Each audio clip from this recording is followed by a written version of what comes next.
Oh,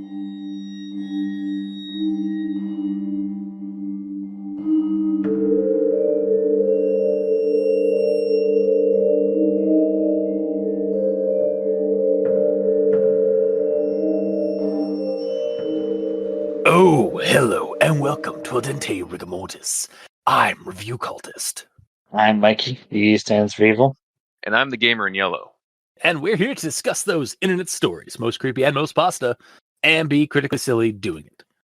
And tonight we have A Curious Mind is a Terrible Curse.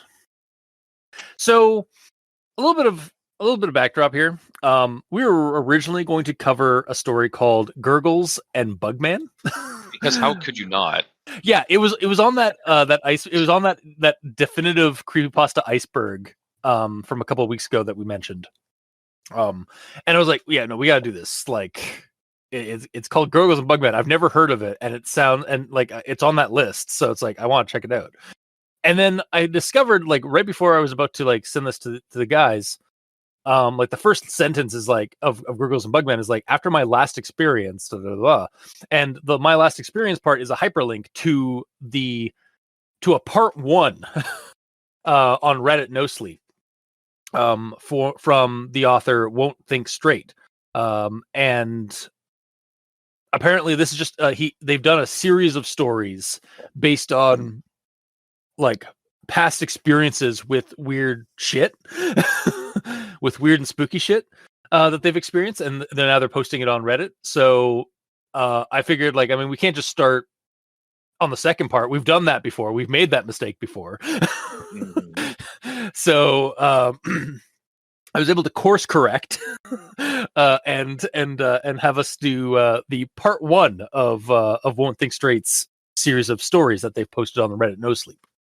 So that is why we are covering A Curious Mind is a Terrible Curse. And like I just said like 3 times, it's written by WontThinkStraight on Reddit NoSleepi, which is where you can find it. I believe you may be able to also find it, or at least Gurgles and Bugman and stuff like that, on creepypasta.wiki. So, but without further ado, let's go into the initial recommendations. I'm going to recommend this one, actually. I am also going to recommend this one. Ditto. I'll also recommend it. Wow. Interesting. I wasn't sure how you guys were going to react to this one. I never do. It's just like, because like stuff that I like, you guys don't care for, and then like stuff that I really get invested in, you guys are like, eh. So it's like, it's really hard for me to tell sometimes. Yeah, fair. Well, now that we've given our initial recommendations, let's continue on with the rundown. Featuring Nair. Our favorite. Because Nair-ator, because we never get a name. So Nair is posting this as they are looking for help figuring out what exactly they've encountered. You see, for their whole life, they have been terribly curious, wanting to believe and see something actually supernatural. But every time something has come up, they have been able to eventually rationalize it in a way that is mundane. In a word, taking her gerbs. Like before the story even starts, taking her gerbs. Oh, yeah, pretty much. By mundanifying all their stories and such. What we often do. Yes. However, that has changed recently when they went on a vacation to hike around and camp in Vietnam with friends. I'll address that more as the show goes on. I guess they had campmates. At least 2 on this trip. So while they're at a stop off along a coastal hiking trail one night, nature calls and Nair goes to the campsite's outdoor bathroom stalls, but not before seeing a strange old man constantly looking away from him, no matter where directionally he was to Nair. That wasn't the strangest thing about this old man, though. Nair realized that the man had no shadow as he stood in the spotlight of the singular lamppost by the stalls. As Nair is figuring out what's going on. The strange man appears right in front of the stall door where Nair is currently doing his business, and is confirmed to absolutely have no shadow. Freaking out a little bit, worried, like freaking out what the heck this is all about and why this person is like right at their door and such. Nair decides to kick open the door, only to find that the man has teleported behind him in the stall at this point. Nair freaks out at that and runs back to the sleeping area, but does not sleep at all that night. His friends, whom he's been on this trip with, are concerned, but Nair shrugs it off till the last day of the trip when he can't help himself and decides to ask the guide about the encounter. He just has to know what the heck was that was all about. The guide becomes quite serious and asks if Nair saw the man's face, for if he did, he will likely die shortly after. Apparently, it's a folk tale or superstitious kind of thing in those parts. Nair can't recall if he actually saw the face of the man, and now is fearful something bad is going to happen to him. All because he was too damn curious. As he says, a curious mind is a terrible curse. Finn. So yeah, that was a curious mind is a terrible curse, in a nutshell. And I suppose we'll move on to everyone tolerates the Grand Inquisitions. At this point, I've got a number of them. So I'll start with this one here. Mm-hmm. The childhood wonder and possibilities dissolves quickly into the reality of serious jobs and mortgages. I feel like it should be the childhood wonder and possibilities dissolve. Yeah. Not dissolves, because the possibilities is already like plural, so you don't need that the S at the end of dissolve. Mm-hmm. And my next one here. It was without question the oldest house in the street, which was how we could afford to live in it. I think here it actually should be. It was without question that it was without question the oldest house on the street, because generally when you're talking about like a house or like it's like, oh yeah, it's the third house on the block, like on the street or on the block kind of thing, not in the street. In the street would be like it's actually like in the middle of the street. Is usually like you when could potentially hit it with your car driving down the street. Exactly, yeah. It's like, oh no, Yeah. those kids are in the street. Yeah, the kids on the street. That That also means, sounds like they're on the street. To be well, honest, yes, but it also, when you say like the kids are on the street or the kids on the street, that could also refer to them being like kids of the street, like on the sidewalk. Yeah, like they're. It's amazing the difference between like in and on sometimes. But my next one here. There was some constant scratching noises above my bedroom at night, but it turned out to be just pigeons roosting in the ceiling. So I feel like removing the between constant and scratching. So it's like there was some constant scratching noises above my bedroom at night. I also would actually clean up this sentence a little bit more and like kind of reconfigure it a bit to be like this. There had been a constant scratching noise above my bedroom. I mean, yeah, either works. Yeah. I just like, as I was like, raised, like, I guess maybe this might be better, but like also giving the simpler action of just like removing that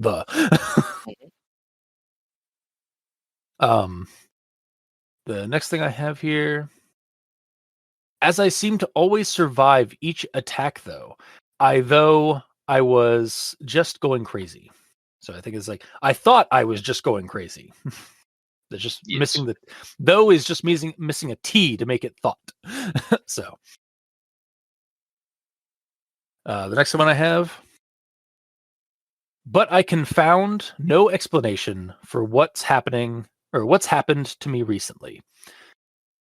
It's got to be, but I can find no explanation. But it's past tense, so it should be past. No, but he's I know. talking now in the present tense about a past event. It actually works. It's I know. Give me a hard time, Mister Mr. Tense Talk. Yeah, Mr. Tense Talkman. mm-hmm. All right, I'll move on to the next one I have. He was there, that dreaded white-haired and bony body, standing where I was mere seconds ago. So I feel like it should actually have like old man in there. So it's like he was there, that dreaded white-haired and bony-bodied old man, standing there.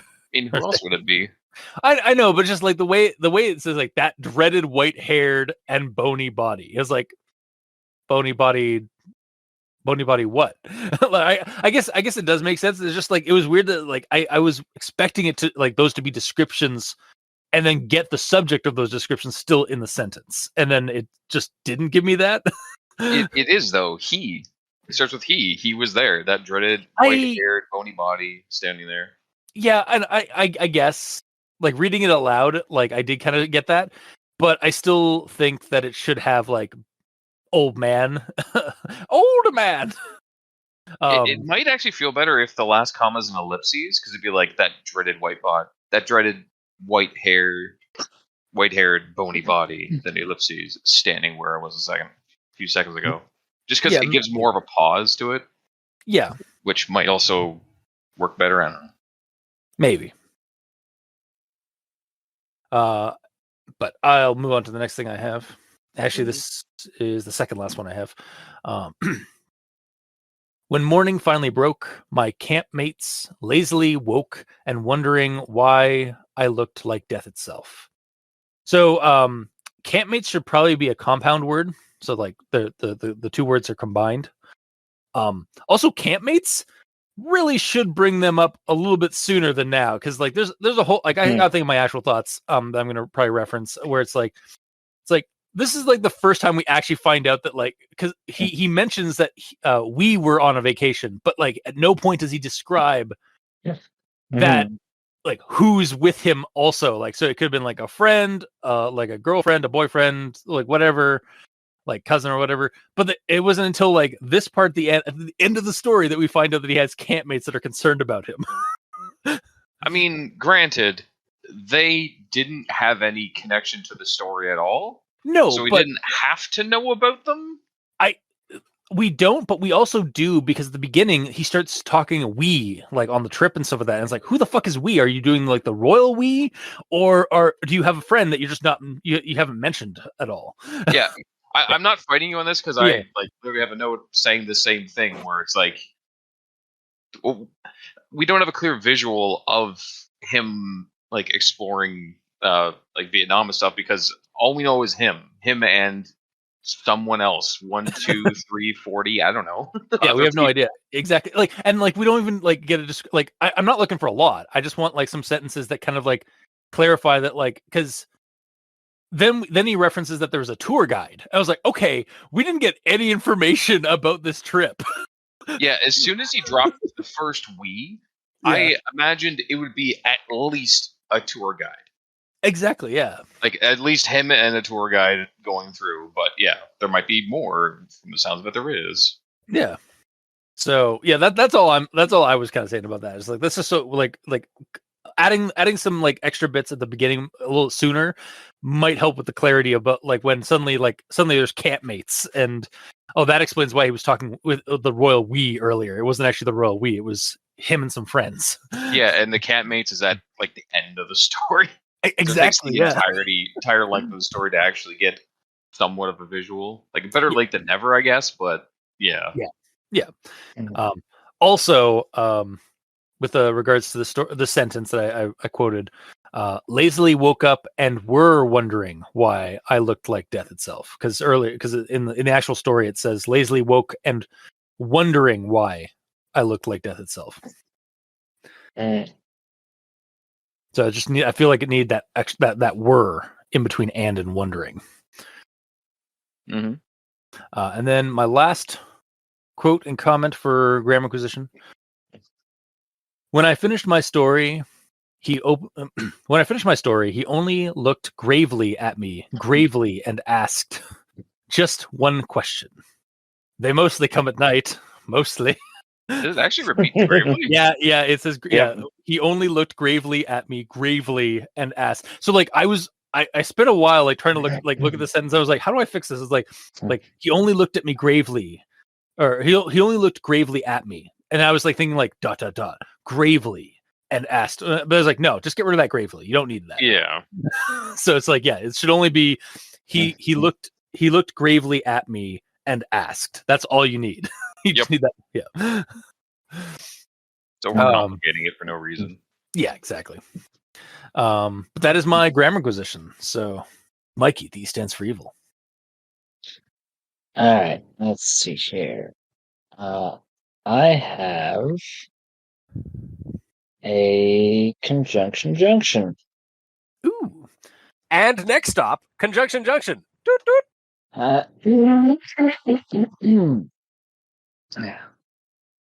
It was without question the oldest house in the street, which was how we could afford to live in it.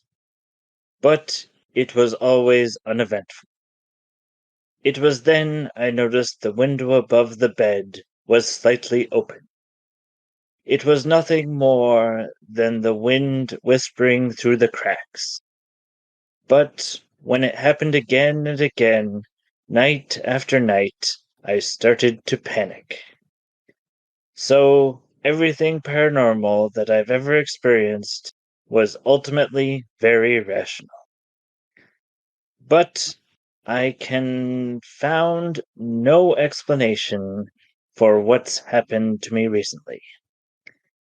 It was miles and miles of mostly untouched wilderness, broken by the occasional village, and some of the best pristine beaches in the world. It was in one particular stretch that we spent a full day soaking in the sun and surf, the worries of the world 1,000 miles away. It was to this glorious view of the heavens that I awoke around 3 a.m., feeling the less glorious call of nature urging me to the nearest toilet.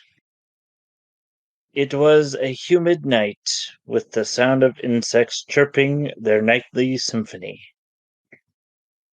It was in a clearing with male toilets lined along one side of a 30-foot wide crude concrete floor, facing another row of female toilets. It was definitely odd, but certainly far from threatening. It was then I made the fatal mistake of looking at the stall I had just escaped from. It's been almost 2 months since that fateful encounter. It's a blur that still haunts me, and I'm not sure I want to know. Finn. Wow. So it was pretty much a rundown, a paraphrasing of the story, but also like the way I make it critically silly for me. I like to think that like everything that he experienced, like including like the vast jungles and beaches and so that was all still in the house from the beginning. Because no mentioned it, like suddenly like we transitioned to like suddenly like he's out like hiking in like the beaches and stuff like that, and like he has to go to the washroom. So like the washrooms of this house, it's very liminal space. It's very dreamcore.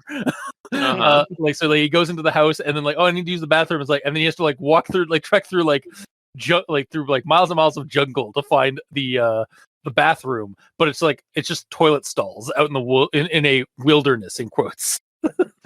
Within the house. So, or to make it even more mundane, the start of it where it's just describing his bedroom and like the window that keeps getting blown open by the wind every night and it's driving him insane. That's literally just where he's staying in the jungle. Yeah, that's also you could mundane. But there's no indoor plumbing, so he had to get out of the house to go to the bathroom outside. Yeah. He has like an RV.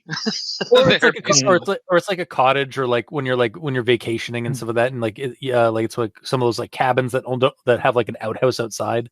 And then like the truly horrible thing was just experiencing that form of using the bathroom. Oh god, that's like what terrified him the entire time. Yeah. Well, and his fatal mistake was looking at the stall that he had just escaped from. So he left one large poop behind. And it's been almost 2 months since that fateful encounter. It's a It's a blur that still haunts me. Yeah, it was this amorphous form in the bath in the toilet. Yeah. God. He was too close to the bathroom, or too close to the toilet. But no, that didn't happen. Yeah, no, that was just happens in our silly story. That happens when Mikey grabs all the sentences throughout the story that start with words that they probably shouldn't, like its, ends, or buts, because there's always better words to use. Indeed.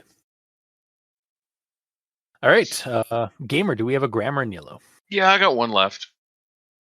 My heart suddenly froze when I could distinctly hear this sound of snoring coming from my bed. I could hear the sound growing louder and louder. I stared at my bed, but saw nothing more. Mustering what little courage I had, I yelled out, "Hello, who is there?" You're welcome. Yeah. So like, it says yelled, but like he obviously didn't yell it. No, yeah. Sorry if I jump scared anyone out there. Sorry, not sorry. But no. So yeah, he didn't yell it. He called it out. Really, realistically. Yeah. I mean, if he wants to yell and wake up his whole house, that's fine. But there should be an exclamation point there. Yeah. I think call out would be better, because that was like, "Hello, what's going on?" Like, you're not like shouting it like you did. But yeah, that's all I got left. Okay. Well, let's move on to actual thoughts then. I'm going to start with this one here. As day made way to twilight, we feasted on some amazing seafood we had caught earlier. We? Do you have a sparkly cold vampire hanging out with you that you don't want to name? Because, it said Twilight in there. In the quote. Man, you're really stretching to get the Twilight reference in here. I was, yes. Like, how is he getting vampires out of this? But seriously though, like back to what I said earlier, it's like, yeah, no, there definitely needs to be some like mention of like his campmates and maybe the tour guide early on.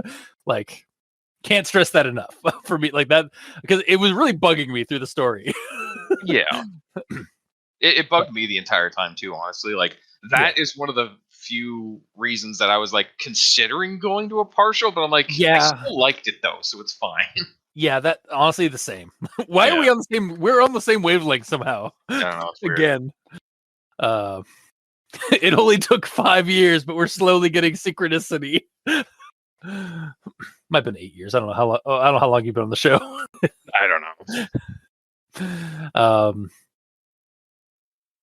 So the next thing I have here, he didn't seem to notice me, so I let him be and made my way to the nearest male stall.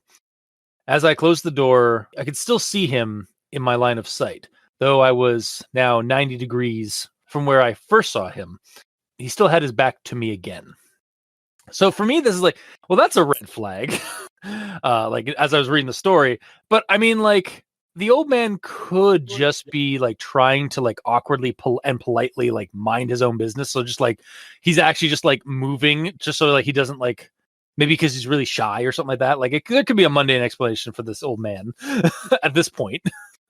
That said, I still like this sort of setup for like a creepy encounter in a horror story, just because like it is weird.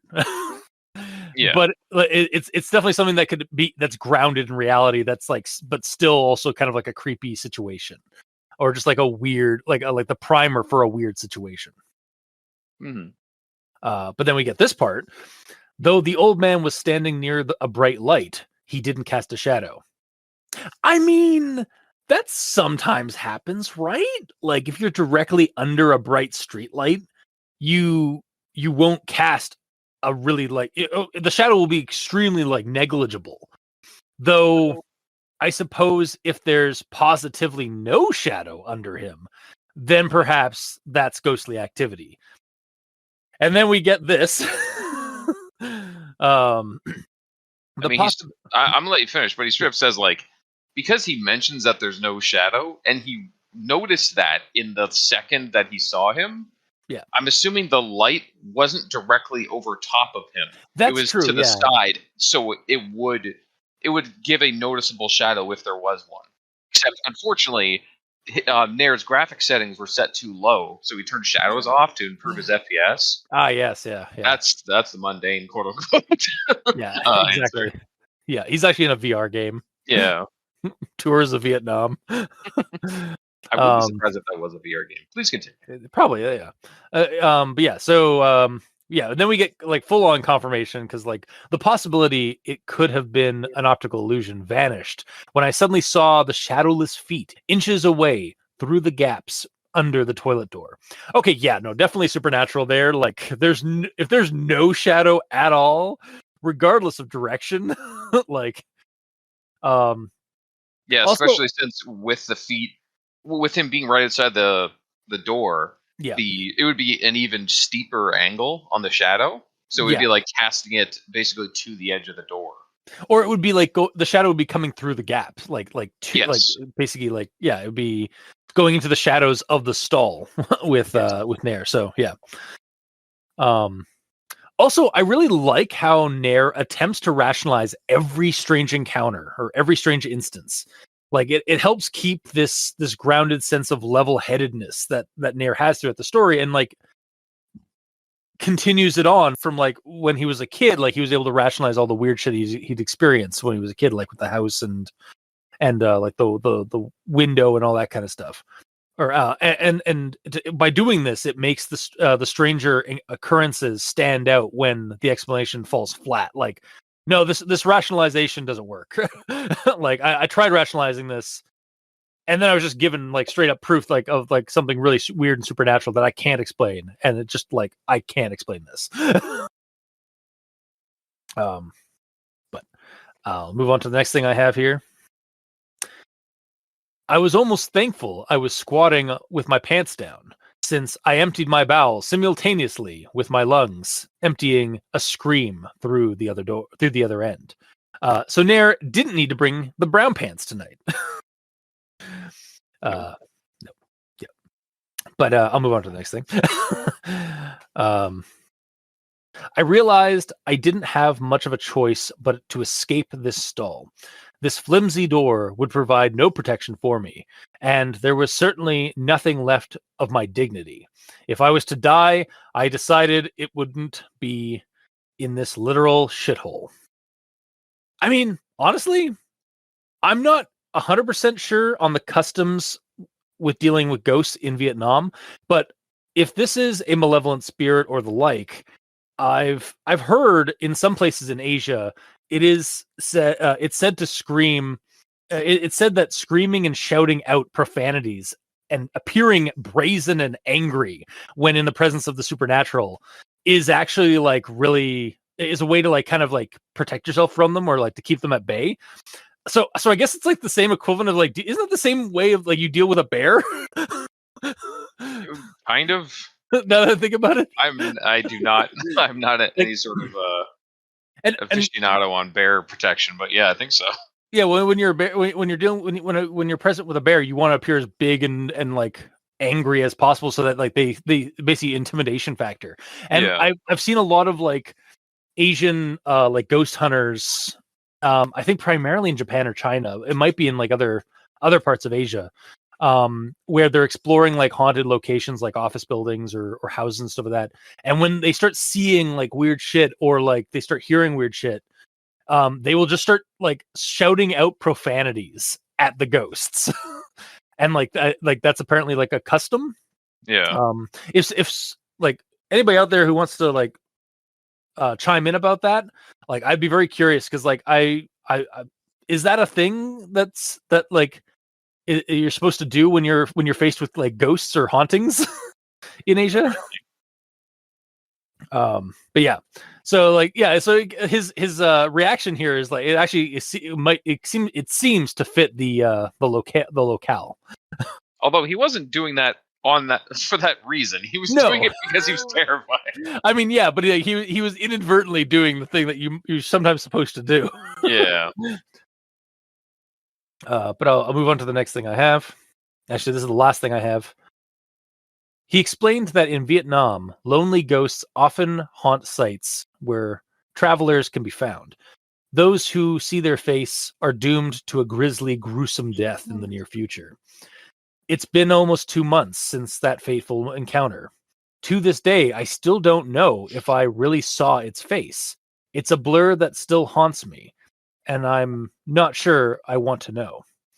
So Nair was pretty well spared, potentially spared a gruesome, grisly death by his crippling case of really short-term memory.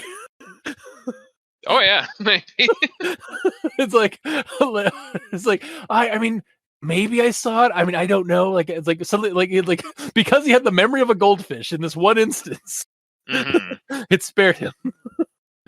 Or he literally didn't see it, because visually, when I saw the teleportation stuff happen, like the feet were there, he rushed out, and then when he looked behind him, it was in the toilet, but it was still like facing the toilet. Oh my god!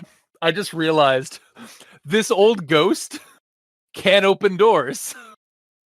Oh, he just really had to go to the bathroom.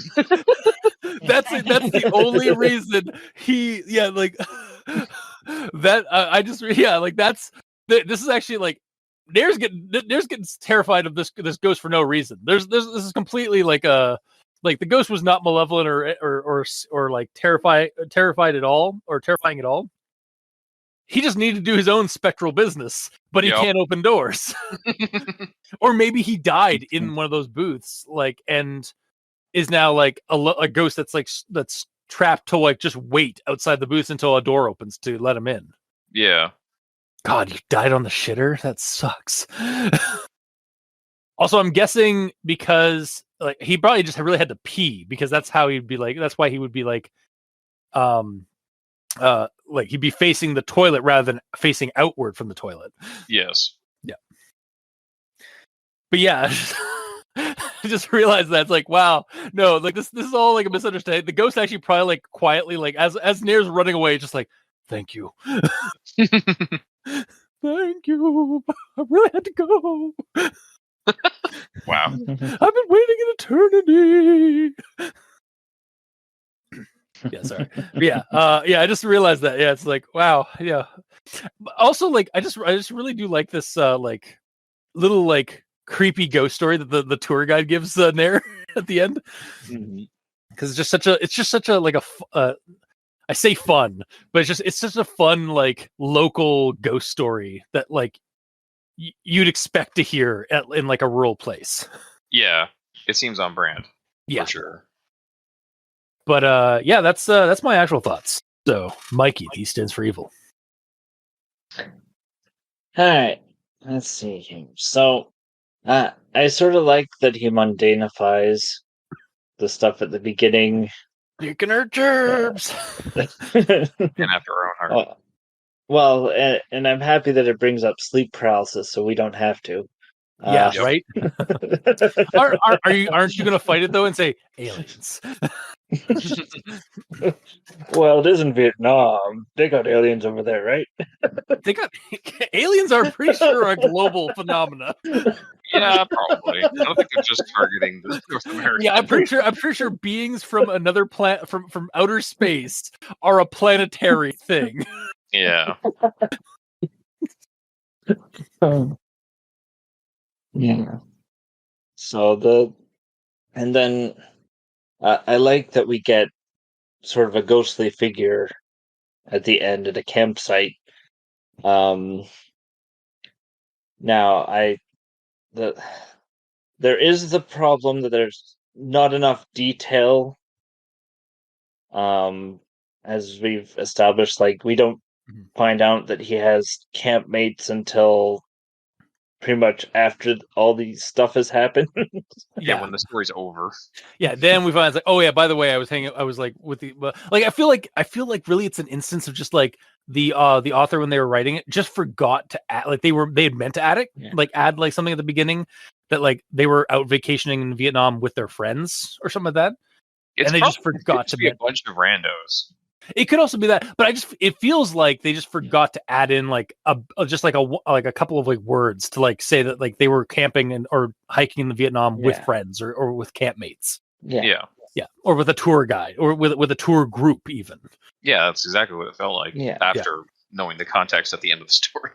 Yeah. Also, I just need to cut you off for a second there, Mikey, because something you said is like how you liked the how this character is just like there's this like campfire like ghost story kind of like this ghost in this campfire thing. It's like, and it just immediately brought to mind Captain Barbossa from Pirates of the Caribbean. It's like, you best start believing in campfire ghost stories. You're in one. Because like the narrator has been like walked into a campfire ghost story basically. Yeah. And then for me, it would be nice to have more detail about the campsite. Yeah. And the fact that they're like bring up that there is a toilet before he goes to bed. Yeah. Well, and we do get a pretty decent description of how the toilet stalls, like what the toilet stall situation is for this campground. Like I actually really appreciate that. But saying that it's like the jungles of Vietnam, like that invokes an image in my head. But like I'd like a little bit more detail about the setup or about the location. Yeah. And then I looked up at one point, basically, if you can camp in Vietnam for free, and the answer is no, you have to go to a campsite. So to me, that's like, okay, so that confirms that he's at a campsite in Vietnam. Yeah, he's at a designated campsite with some friends. Yeah, he's at a designated campsite, which makes sense. Like again, like with the bathroom stalls being there and such.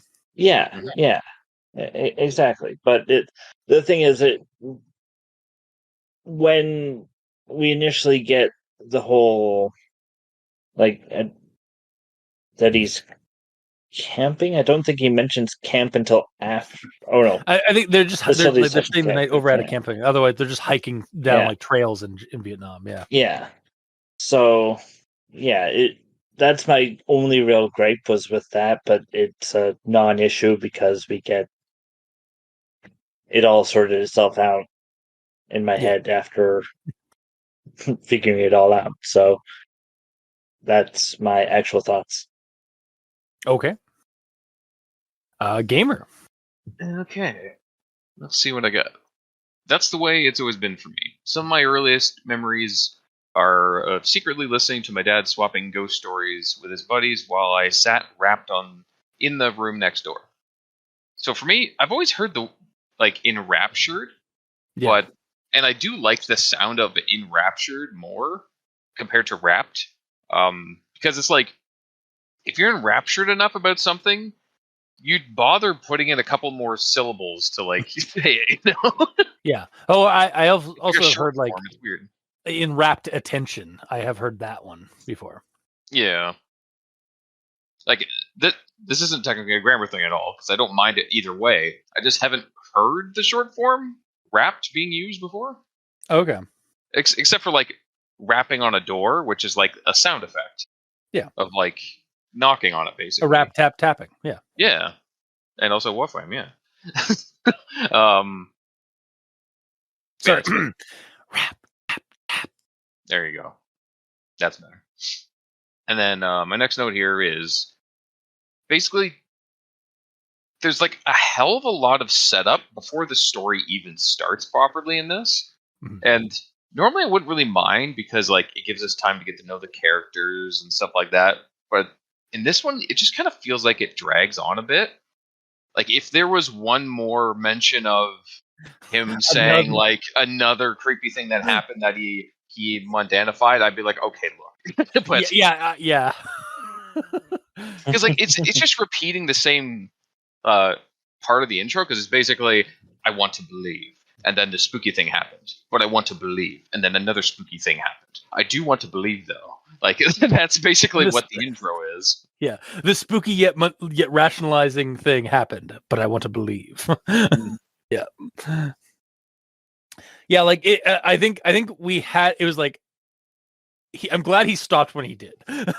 Yeah, because even I was like, okay, we're getting a lot of like how you were like a lot of examples of like your thesis statement here. But like, what's the actual problem? Like, why are you actually what's the event that you're actually like posting on Reddit right now for? Yes, and to that, you could theoretically start the story with the part where it's like, I had decided to take a break and spend a few weeks backpacking in Vietnam. That's technically the start of the story. Technically the start of the. Yeah, no, you're right. Like, I don't want to say everything else is fluff, because it is interesting and it gives you insight into the character and that he has experienced creepy stuff, but and that he has been able to rationalize it. Well, and that he has been able to rationalize it. And the reason he's posting this story, like the story about Vietnam and stuff like that, is because this one has stumped him. Yes, like that it's like that stuff isn't fluff. It does give you context as to like the person that we are reading about. It does, for sure. It's just it's towing the line. It's like really close to being too much. Yeah. And then my last note is basically just after the story's over, thinking back to the title. With the title as it is, I kind of assumed that this story would be a curiosity killed the cat kind of deal, which is what 3/4 of the creepypastas we read are, honestly. Yeah. But oddly enough, this one isn't. Like, Nair didn't explore somewhere he shouldn't, or open up some creepy book he shouldn't. This just happened because. So I think I understand why the author chose this as the title, because at the like he at the very end, like he could have gone that entire like after encountering the ghost, the old man at the shitter. He could have just gone home and like been completely ignorant of what the hell he had experienced, and that would have been fine. But he wanted to know from the tour guide if there was something about something to do with that. And then he found out the horrible truth that like, oh, like shit, like did you see his face? If you do, you're gonna die. It's like, I think that's where the terrible curiosity comes from, is that he was too curious that he wanted to know if there's any more about what he just experienced. Yeah, but that didn't affect him negatively, really, aside from slight paranoia for a minute until his goldfish brain's like, no, I didn't remember. Well, again, he doesn't know. Like that's just it, though. Like he doesn't know if he saw the face or not, because apparently he has a goldfish brain, or like he just had like really selective short-term memory.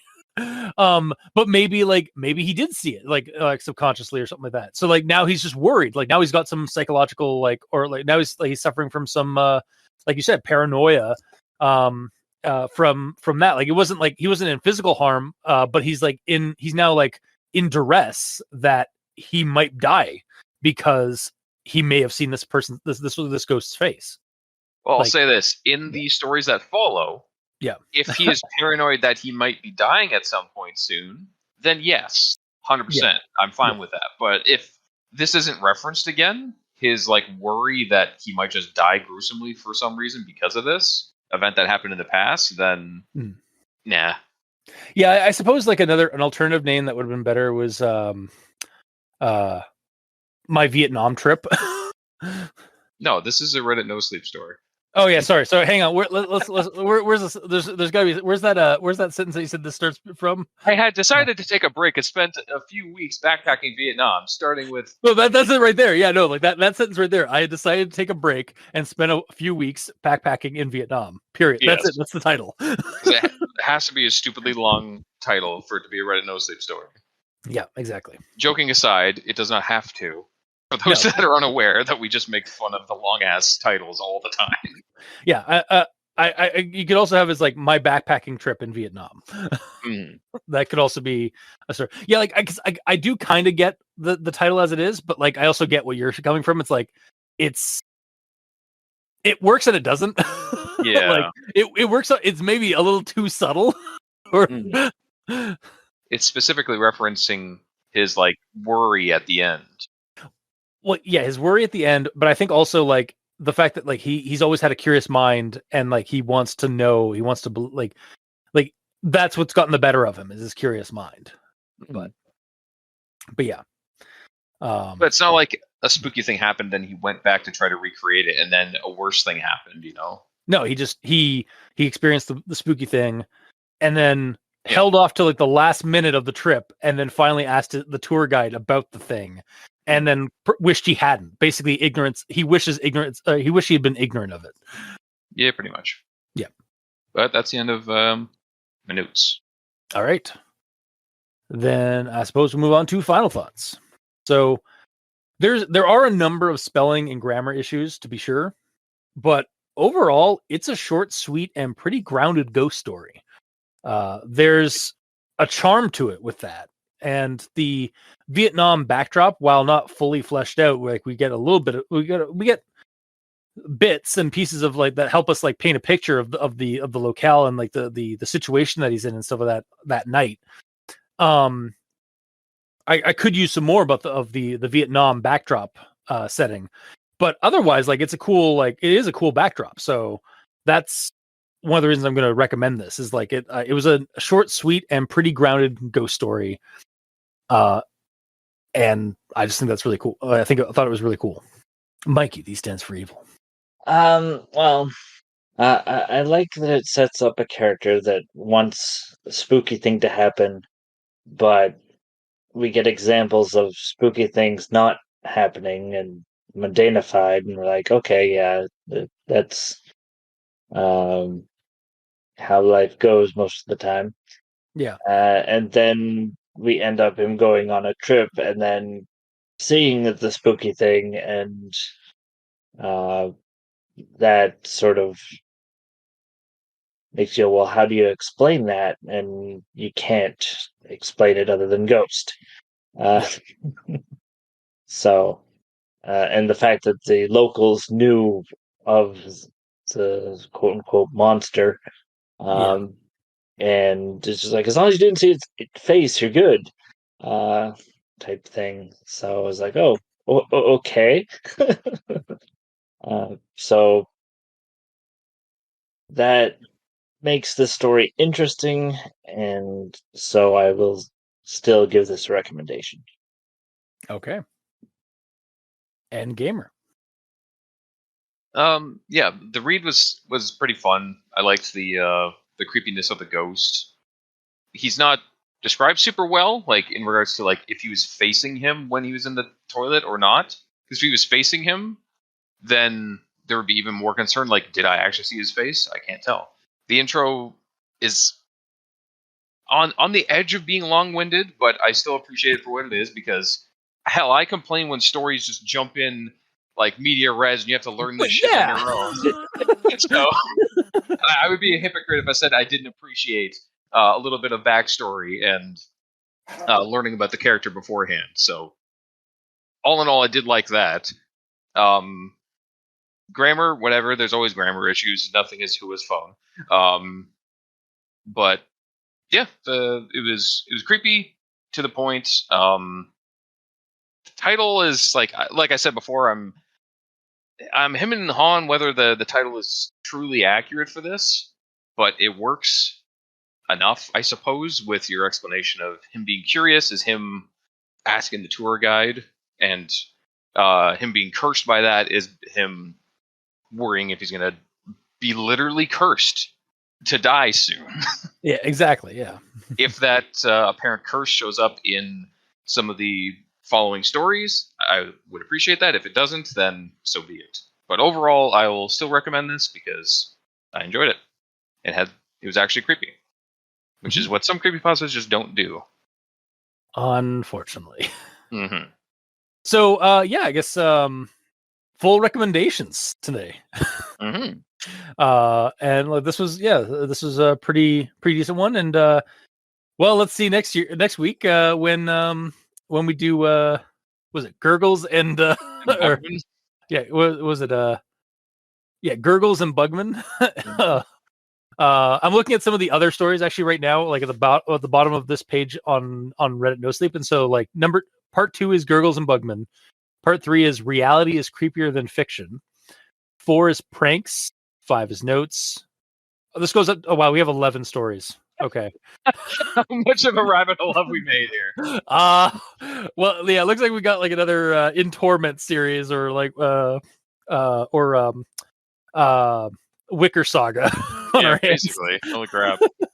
Yeah, this is like 11. There's like 11 stories here that we are going to be we'll be covering over, like, we'll maybe not do all of them at once, but we'll like cover we'll get to them throughout. But like, yeah, for next up is going to be Gurgles and Bugman, and then we'll see where everything else falls. Yes. Wow. Also, I really like the last story. Story 11's title, "No Sleep for the Innocent." I was like, God damn, that is a movie. That's like a movie title. Yeah, it really is. Like Reddit, "No Sleep for the Innocent." But yeah, that has been this week's episode. So if you like what you heard, or if you didn't, leave us a comment in the comment section below where this gets posted. We're all on Twitter. Mikey is at the E stands for evil. The Gamer in Yellow is at the Gamer in Yellow, but without that W at the end because his name is too damn long. Yeah, I don't have a choice. And I'm at Review Cultist. I'm also on Blue Sky as Review Cultist, so you can check me out there. You can also send us emails at aldenterigamortis@gmail.com. That's ALDENTERIGAMORTIS@gmail.com. Where you can also leave us suggestions for other creepypastas, SCPs, spooky things. You creep it, we'll peep it. Yeah. And if you'd like to help support our show financially, you can go to Patreon. We have $2 and $5 tiers with special episodes, early access, extra content. To all our patrons that are helping support the show, thank you immensely. You're helping keep those hosting bills at bay. And as always, we very much appreciate that. And to our listeners and the authors of these stories, thank you immensely. Because without your listenership, it'd be like screaming into the void. And without your authorship, the stories that you post, that you write and post online, we really wouldn't have much of a show because we'd have nothing to talk about. So thank you. Until next time, I have been your host, Review Cultist. I'm Mikey. The E stands for evil. And I'm the Gamer in Yellow. And this has been Al Dente Rigamortis. Sleep well.